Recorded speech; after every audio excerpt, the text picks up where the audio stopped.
Harvard has been this idea of separation, which is very big in Rabin's mind and Perez's mind. The idea is to separate the population, whereas in fact, as is the case in most places in the world, there's no separation. The fact is that Jews and Arabs, Muslims, Christians, and Jews live together. They're intertwined. Not only do they live together on the ground, but their histories are intertwined. And so any idea, in my opinion, any idea that tries clinically to separate them, particularly when one group has much more power than the other, results in the kind of crazy patchwork that you get out of Oslo, where that there are two different polities, that one group has more privileges than the other. And I think a much more, true analysis both of the situation and of the reality on the ground and of the future is to devise modes of coexistence where people can live together, not as fighting, conflicting members of Jewish civilization or Muslim civilization or anything like that, but as citizens, one person, one vote. I mean, that's what South Africa was all about in the same land. I mean, I think that's a much more healthy attitude to hold for the future. And certainly Huntington is onto something. I said so. I mean, he's really onto this idea that in times of great change and insecurity, people of like civilization, whatever that means, he never defines it, should stick together. I mean, that's what he is saying.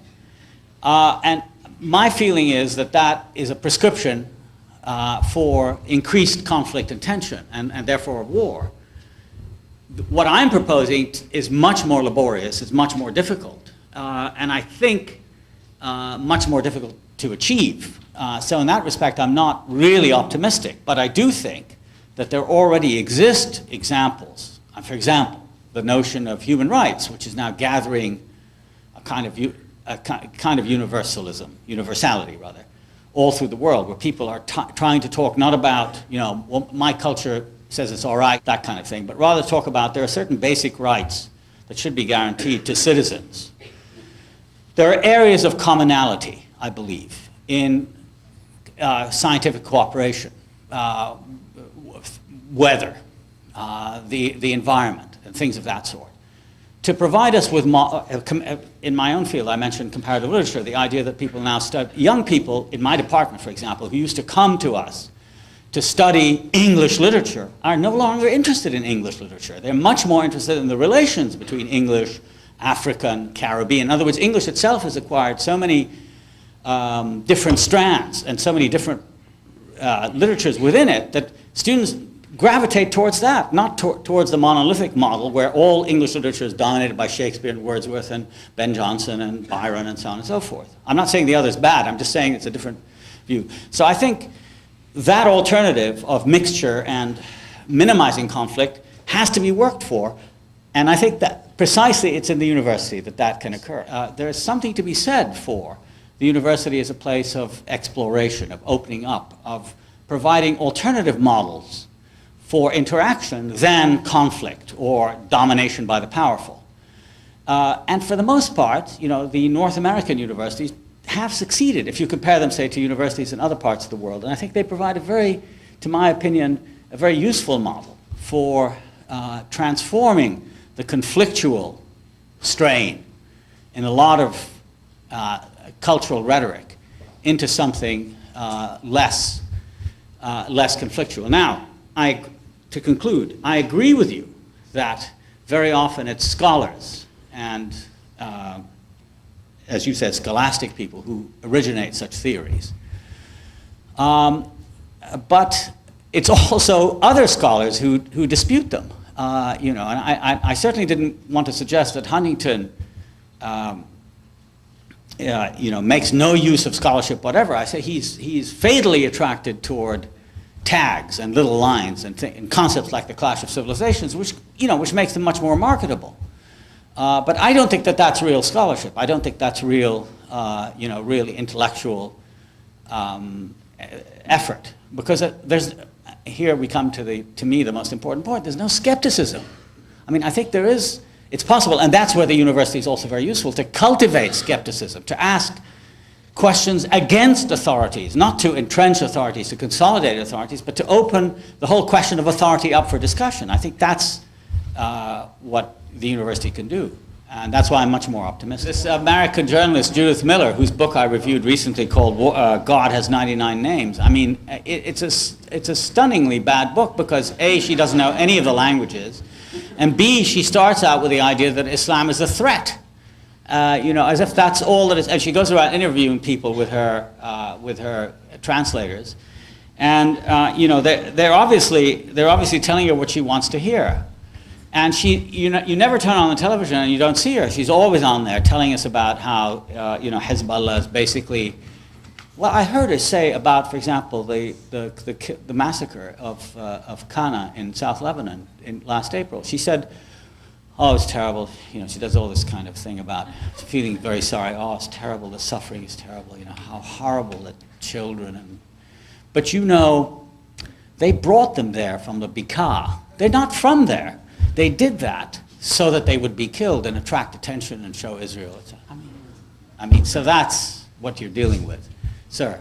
But one of the things that I notice is that if you look at most North American and even European universities, when the whole notion of what medieval studies are, medieval studies are basically France and Britain and Germany, include studies of the literatures and cultures of France and Britain and Germany and Italy and so on and so forth.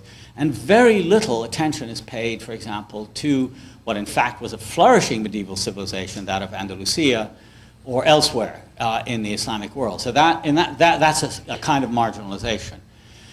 And then in the popular cliches of the time, I just read this quite recently, a book by a New Yorker reporter who was appointed to do a series of articles on the Arab and Islamic world and published it in a book, published his articles in a book called Sandcastles, a man called Milton Viors. It's not bad. But for example, he makes statements. He says, Muslims have no ideas about public spaces. They don't care about the outside of their buildings, and they litter the streets and all this sort of stuff. Well, all you need to do is think about some of the great Islamic buildings, and you get a sense that there is some aesthetic sense there. Or another statement he makes, which I found even more troubling, is that he says, this one of the great features, and he gets a lot of this from Lewis, one of the great features of Islamic civilization is its resolute antagonism to rationalism.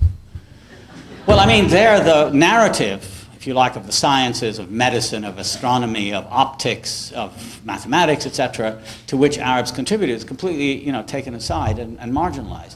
So this habit of reading out of the sequence these elements that disturb for contemporary reasons is, I think, quite widespread. On the other hand, I think it has also to be said that I don't know how to introduce this exactly, but you might say in the discourse of cultural studies, generally speaking, there's very little contribution from the Arab and Islamic world. I don't understand that. That seems to me to be the case, that if you look at what are the interesting advances, the interesting journals, the interesting discussion, there are very few voices from the Arab and Islamic world that are inserted in that discussion. Is it possible to divide the world up into warring or even neutral entities, East, West, Islam, Confucianism, etc.? And I continue my own question. And is it possible to make those distinctions and divisions and humanly survive it? I don't think it is. I think that those kinds of distinctions have really fueled a great amount of, to me, wasteful, unnecessary conflict of a sort that could be much more, much better expended on cultivating the resources, on a certain kind of reconciliation and dialogue and so on, which I really genuinely believe in. So far from wanting to assert a doctrine over another doctrine, I'm really challenging the notion of cultural doctrine of that sort, no matter where it appears. Which isn't to say, to conclude, which isn't to say that one shouldn't use words like Islam or the West. They serve a useful purpose. They're a kind of shorthand. Anyway, thank you very much.